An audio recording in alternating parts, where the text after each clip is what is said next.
Hey guys, it's Cheyenne, and today I'm going to be talking about biomolecules. So what are biomolecules? Biomolecules are molecules that always consist of carbon, hydrogen, and are produced by and needed for life processes. Biomolecules include ions and macromolecules. They are found in all organisms and can be found throughout cells, including all organelles, cytoplasm, and as well as the cell membrane. There are four main biomolecules: carbohydrates, proteins, lipids, and nucleic acids. Carbohydrates are the main source of energy for us and are easily digested. Proteins help to maintain muscles, bones, blood, and as well as body organs. They are also needed in the creation of enzymes, hormones, and antibodies. Lipids help transport nutrients and are an essential component of the cell membrane. They can provide padding for organs and as well as insulation. Nucleic acids are mainly known for their responsibility in carrying genetic code for cells. The first biomolecule is carbohydrate. Carbohydrates are macromolecules that consist of carbon, hydrogen, and as well as oxygen. Carbohydrates come in mono, di, or polysaccharides. To the right, you can see an example of a monosaccharide, glucose. Sucrose is an example of disaccharide, and amylose starch is a polysaccharide. Monosaccharides and disaccharides. First, to even be qualified as a monosaccharide, the molecule should fit the formula CnH2nOn, where N represents the number of the molecules. Disaccharides are just the combinations of two monosaccharides. Monosaccharides can also be seen in both long chain structures as well as ring structures, but are more commonly seen in ring structures. Polysaccharides are formed by combining multiple monosaccharides through a process called dehydration synthesis. Polysaccharides could form long chains of molecules. Monosaccharides are the simplest carbohydrates. They could come in isomers, which means they have the same chemical formula, but they have different arrangements and properties. An example of isomer is a structural isomer, which means they have the same molecular formula, but they have different bonding arrangements. To the top left, you can see some common examples of structural isomers: glucose, galactose, and fructose. They all have the same molecular formula, but each one has a slightly different bonding arrangement. Stereoisomers have identical molecular formulas and arrangements, but they differ in the spatial orientation of atoms and the molecule. This can include enantiomers. To the left, you could see two molecules of glucose. These two molecules are enantiomers. They are mirror images of each other and cannot be superimposed upon one another. An example of a stereoisomer found in nature is alpha glucose and beta glucose. Alpha glucose has an OH group on the bottom of the first carbon, while the OH group in the beta glucose is on the top of the first carbon. When alpha glucose bind together, they could form starch. Starch is a common molecule found in many food products. When beta glucose bond together, they create cellulose, most commonly found in plant cells. Carbohydrates and bondings. Polysaccharides are joined together through glycosidic linkages. Glycosidic linkages between monomers are formed through dehydration synthesis. Dehydration synthesis is the removal of water between two monomers to join together. On the picture to the right, you could see glucose and fructose. When being combined together to make sucrose, the OH of the glucose and the hydrogen atom of the fructose combine to make a water molecule and result in a glycosidic linkage. This could lead to different structures based on if dehydration synthesis occurs between alpha or beta glucose molecules. As you can see, amylose is a linear structure, while amylopectin and glycogen form highly branched structures. Cellulose, on the other hand, is much more compact compared to amylopectin and glycogen and hydrogen bonds could form between each row of cellulose. When breaking up polysaccharides, water is added instead of being removed. This is referred to as hydrolysis. By adding water molecules, it breaks the glycosidic link. So as you can see to the image to the bottom right, we have a molecule of sucrose. When a water molecule in the presence of sucrase, enzyme, it breaks into two monosaccharides, one of them being glucose and one of them being fructose, with the OH coming from the glucose and the hydrogen atom coming from the fructose. Hydrolysis is also necessary in cellular respiration to break down ATP and get energy from it. Proteins are the next biomolecules. Proteins are macromolecules that consist of amino acids. Amino acids contain an amino group, a carboxyl group, and an R group. To the bottom left, you could see an amino group is a nitrogen atom bonded with two hydrogen atoms. Carboxyl group is a double bonded oxygen to a carbon and an OH bonded to a carbon. There are 20 common R groups, meaning there's 20 different amino acids. So the R group is different between each amino acid, and the R group gives each amino acid a unique characteristic. The primary structure of proteins is when bonding occurs between two amino acids, and this bonding is called a peptide bond. This occurs when there is a covalent bond between the carboxyl group and as well as the amino group. When combined, water is released at the creation of a peptide bond, and multiple amino acids create long chains of amino acids. The secondary structure of proteins contains hydrogen bonds as well as peptide bonds. The hydrogen bonds take place between the carboxyl oxygen atom and the amine hydrogen atom. This could lead to either alpha helixes, as you see in the bottom right, or beta-plated sheets, with them being stacked upon each other with hydrogen bonding taking place between each one. The tertiary structure contains ionic bonds, disulfide bridges, hydrogen bonding, and van der Waals forces, and these take place between the R groups of the peptide backbone. The peptide backbone in the image you could see is highlighted in red. Ionic bonds take place between positively charged and negatively charged atoms. Hydrophobic interactions take place between two hydrophobic molecules, or molecules that do not ionize in water. Disulfide linkages take place between two R groups that contain a sulfur atom, one or more sulfur atoms, and hydrogen bonds take place between hydrogen and oxygen. In a quaternary structure of a protein, there are multiple polypeptide backbones that have the same interactions as the tertiary structure. At a quaternary structure, proteins could usually perform actions. Multiple quaternary structures can make up subunits of a larger component, such as hemoglobin, and blood, and are called tetramers, at least in hemoglobin. Denaturation of protein structure. Denaturation is the process by which a protein loses its quaternary, tertiary, or secondary structure. Exposure to high temperatures could break hydrogen bonds in the secondary structure. However, rapid changes in pH could disturb tertiary and quaternary structures because of disruptions of interactions in the R group. As you could see to the left, there's a normal protein, but in the presence of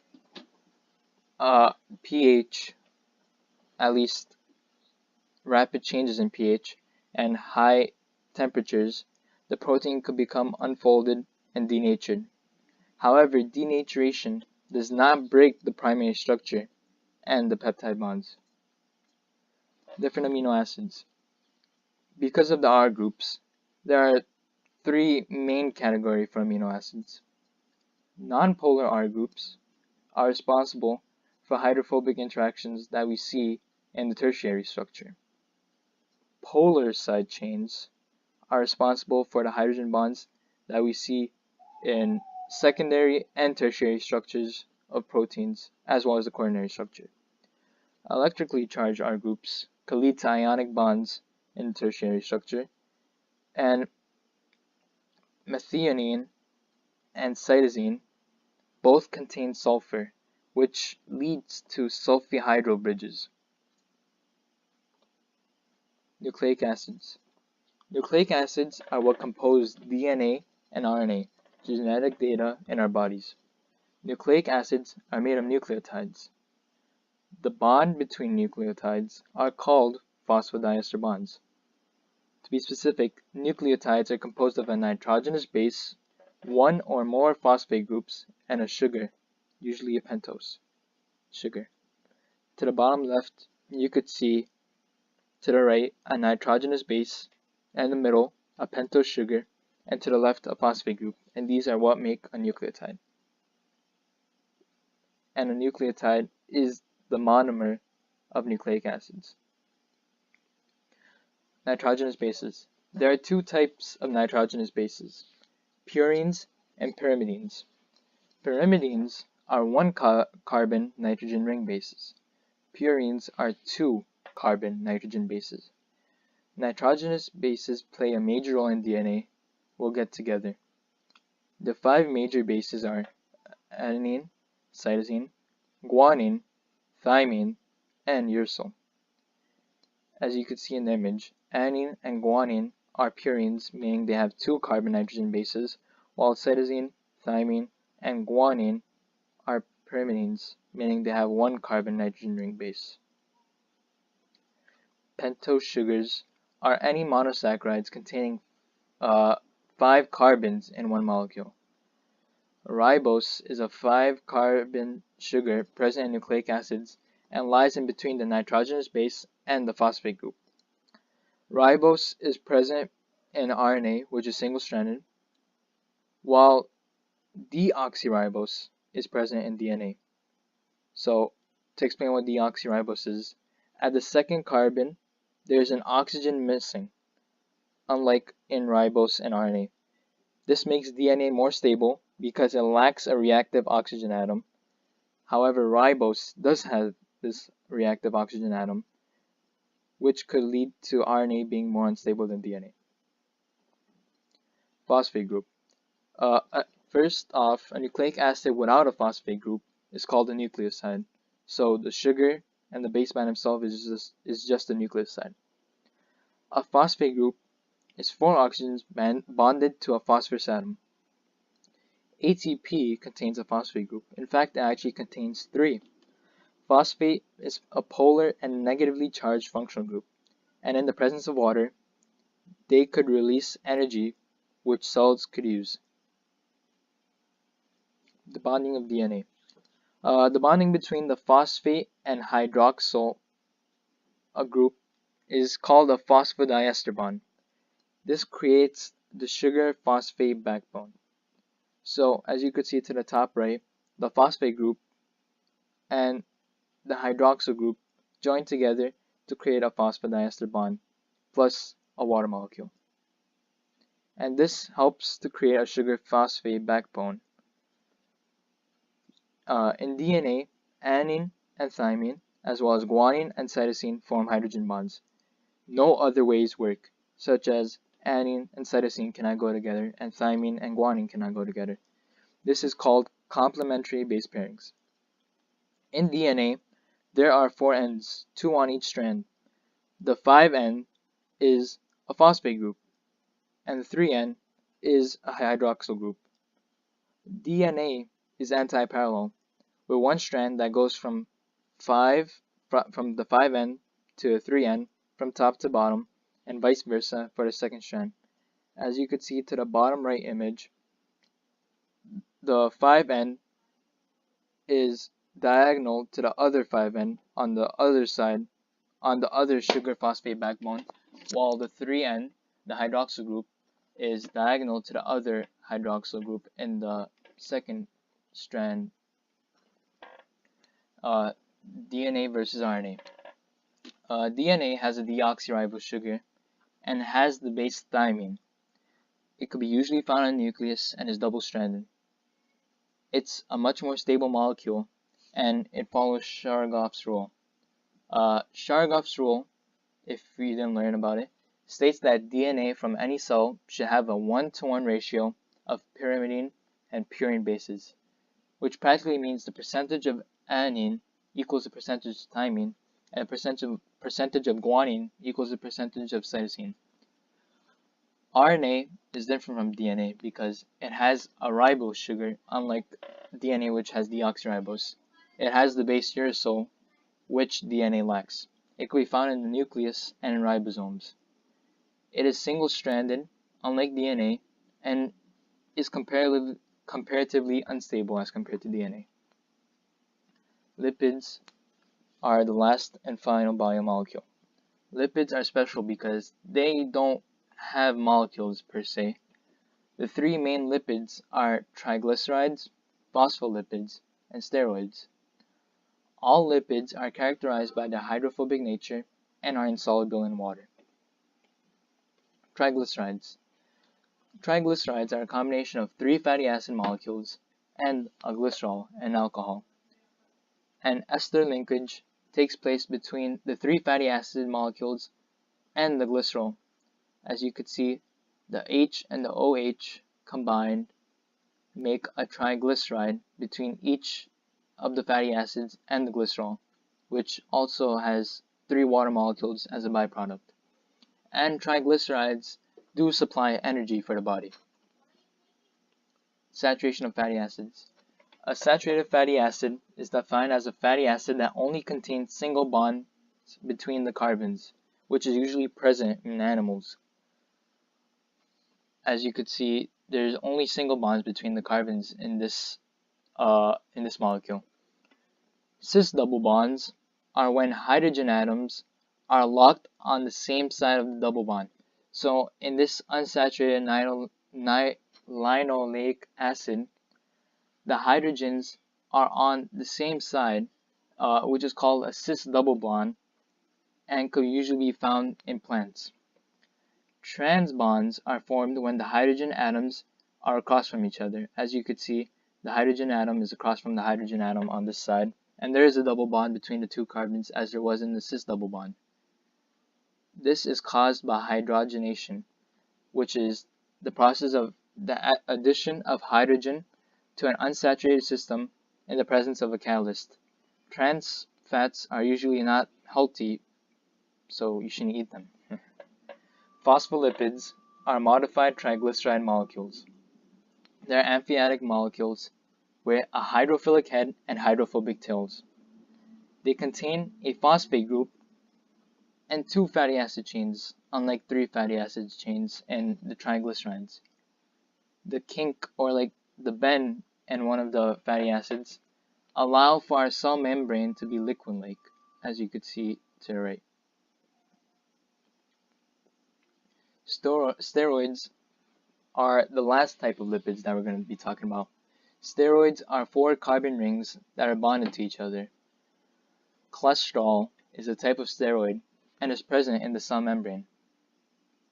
Different functional groups could lead to different types of steroids, such as the CH2OH with the C double bonded O differs from the OH. This is cortisol, while this is testosterone, and they both have different functions because of these 2 different functional groups. A steroid could be called a sterol if it has a hydroxyl group attached to the first carbon ring. So as you could see, there is a double bonded oxygen in the first carbon ring of cortisol, while in beta estradiol there is a hydroxyl group that is bonded to the first carbon ring. And cholesterol is an important part of our cell membrane. As you could see to the image on the right, top right, without cholesterol, our cell membrane, when cold, would be very rigid, and it wouldn't be fluid flexible, and it could easily break, which is disadvantageous because it could leave you like an ice cube, and you could die very easily from this. Without cholesterol in a hotter climate, the cell membrane won't be too fluid or flexible and won't be able to hold shape. So high possibilities you might die. So cholesterol is a helpful part of the cell membrane. Thank you for listening. If I didn't make any mistakes or anything was inaccurate, please let me know. Thank you for watching.